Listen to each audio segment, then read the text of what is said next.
അച്ഛൻ ഒരു നിമിഷം അകത്ത് പോയി ഒന്നല്ല ഒരു 12 തവണ ഞാൻ ആലോചിച്ചു. അച്ഛൻ പറഞ്ഞാ ശരി. 18-ാം തീയതി തിരുച്ചിയിലെ കല്യാണത്തിന് നമ്മുടെ വീട്ടിൽ നിന്ന് ആരെങ്കിലും പോയി തന്നെ ആകണം. എന്താടാ നീ ഇത്ര പെട്ടെന്ന് അച്ഛനെ സപ്പോർട്ട് ചെയ്യുന്നത്? അല്ലമ്മേ, ന്യായം പറഞ്ഞ മാനിക്കാത്തടത്ത് പോയി അവമാനിതരാകരുതെന്ന് ഞാൻ നേരത്തെ പറഞ്ഞു. എന്നാ ഇപ്പൊ ഗീതയിൽ പറയുന്നത് എന്താന്നോ? തിന്മ ചെയ്ത ഒരുവൻ അവസാനം ചില നന്മയും ചെയ്തേക്കാമെന്ന്. ഇപ്പൊ അച്ഛൻ പറയുന്നത് പോലെ കേട്ടാലേ സ്നേഹവും ബന്ധവും നിലനിൽക്കും. ശരി വേലു, അപ്പൊ ഞാൻ തന്നെ പോയിട്ട് വരാം.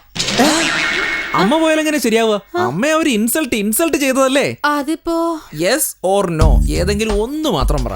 നീ പറഞ്ഞാ ശരി. എന്നാലും ഈ വീട്ടിൽ നിന്ന് ആരെങ്കിലും പോകുന്നത് അതിന്റെ ഒരു ശരി.